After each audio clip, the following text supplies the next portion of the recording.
Apakah ada makanan yang haram atau makanan yang halal? Saudara, tidak ada makanan yang haram ataupun yang halal, nggak ada. Walaupun kalau kita lihat di Indonesia itu ada label halal atau tidak halal. Saudara, sebenarnya ya tidak ada makanan yang haram, tidak ada makanan yang halal, tidak ada. Kalau kita perhatikan dalam hukum Yahudi, ya, karena kan ini kan sumbernya kan dari sana semuanya. Jadi kalau kita perhatikan dalam hukum Yahudi itu ada istilah kata kosher dan lo kosher. Kosher itu artinya makanan yang patut atau makanan yang layak. Lo kosher makanan yang tidak patut dimakan gitu. Jadi antara kosher dan lo kosher, patut dan tidak patut. Artinya yang bersih atau yang tidak bersih. Dalam istilah lain ada kata tame, yaitu yang diterjemahkan oleh Lembaga Alkitab Indonesia najis ya, makanan yang najis. Sebenarnya itu makanan yang bersih atau tidak bersih gitu dia. Jadi nggak ada haram dan tidak ada haram dan halal, itu nggak ada. Semua yang telah dijadikan oleh Tuhan Allah dalam Kejadian pasal 1 ayat 31 sungguh amat baik. Jadi nggak ada haram dan halal, itu nggak ada. Itu hanya manusia yang membuatnya. Ya, Tuhan tidak membuat sesuatu itu buruk, enggak. Kalau saudara perhatikan, baca tuh dalam Kejadian pasal 1 ayat 31. Tuhan setelah menjadikan segala sesuatunya, apa yang dikatakan oleh Tuhan Allah? Sungguh amat baik. Jadi kalau Tuhan Allah bilang sungguh amat baik, kenapa manusia ngotot untuk mengatakan halal ataupun haram? Jadi ini ya penting sekali untuk tidak mengikuti kebiasaan-kebiasaan manusia-manusia berdosa. Tetapi yang ada itu adalah makanan yang patut kosher atau yang tidak patut dimakan atau low kosher. Atau dengan kata lain makanan yang bersih dan yang tidak bersih. Clean atau unclean. Bersih atau tidak bersih. Tapi kalau diterjemahkan oleh yang lain, najis dan tidak najis. Ya, jadi najis itu maksudnya adalah yang tidak bersih ataupun yang bersih gitu dia. Jadi kalau kita perhatikan di dalam hukum Yahudi ya mengenai makanan itu tidak ada konsekuensi seperti hukum Taurat yang lain. Contoh kayak sunat itu ada sebab ada akibatnya. Tetapi kalau mengenai makanan nggak ada. Tidak ada orang yang makan sesuatu dihukum mati, itu nggak ada. Nggak ada saudara, dalam hukum Yahudi itu nggak ada.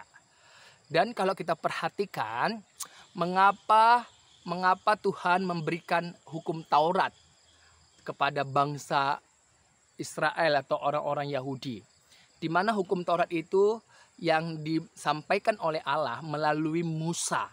Musa itu adalah satu-satunya pemimpin yang dipilih, yang diangkat oleh Tuhan Allah.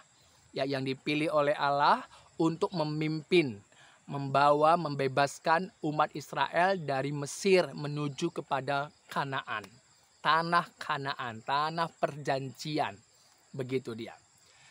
Jadi hukum Taurat yang ditulis oleh Musa itu tujuannya adalah untuk mendisiplinkan supaya bangsa yang telah dipilih oleh Allah dari nama Yakub ya itu benar-benar menunjukkan perbedaan dari bangsa-bangsa lain, begitu dia.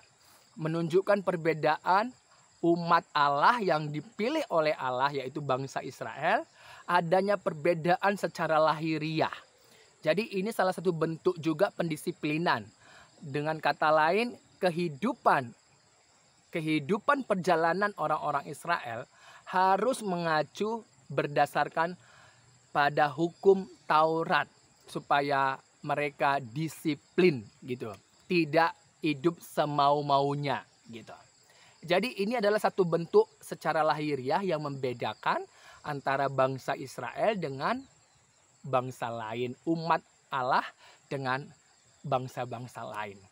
Jadi hukum Taurat hanya khusus diberikan bagi umat Allah, yaitu bangsa Israel yang dipilih oleh Allah sendiri. Makanya melalui Musa, kepemimpinan Musa yang telah dipilih oleh Allah untuk memimpin bangsa Israel menuliskan hukum Taurat. Jadi banyak sekali hukum Taurat, saudara.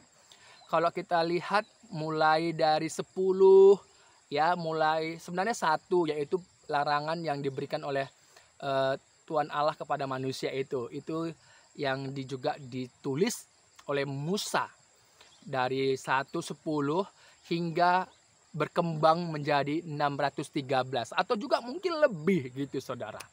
Jadi total dari 613 itu, ini adalah perkembangan hukum Taurat yang ada di kehidupan orang-orang Yahudi atau bangsa Israel.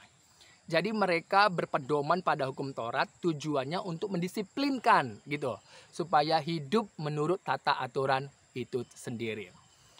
Tetapi bukan untuk dibenarkan, ya, karena seseorang dibenarkan itu hanya oleh anak tunggal Bapa, Yesus Kristus Sang Mesias itu. Tidak ada yang lain. Gitu dia, saudara, ya. Jadi ini ya, saudara, kalau kita lihat dalam Roma pasal 14 ayat yang ke-17, sebab kerajaan Allah itu bukanlah soal makanan, saudara. Bukan soal makanan dan minuman, tetapi soal kebenaran, damai sejahtera, dan sukacita oleh Roh Kudus. Jadi kerajaan Allah itu tidak berbicara tentang makanan dan minuman.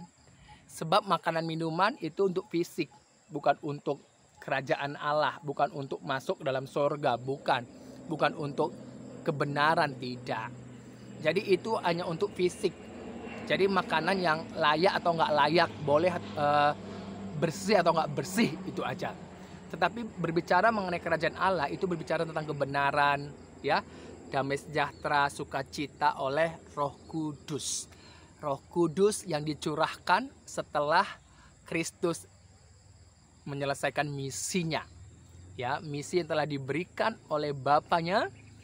Dia telah bangkit dari antara orang mati, naik ke surga, Roh Kudus dicurahkan. Puji Tuhan. Jadi berbicara mengenai halal dan tidak halal, sebenarnya dalam hukum budaya Yahudi itu tidak ada. Yang ada adalah kosher dan low kosher, yang patut dan yang tidak patut. Ya, Tuhan Yesus memberkati.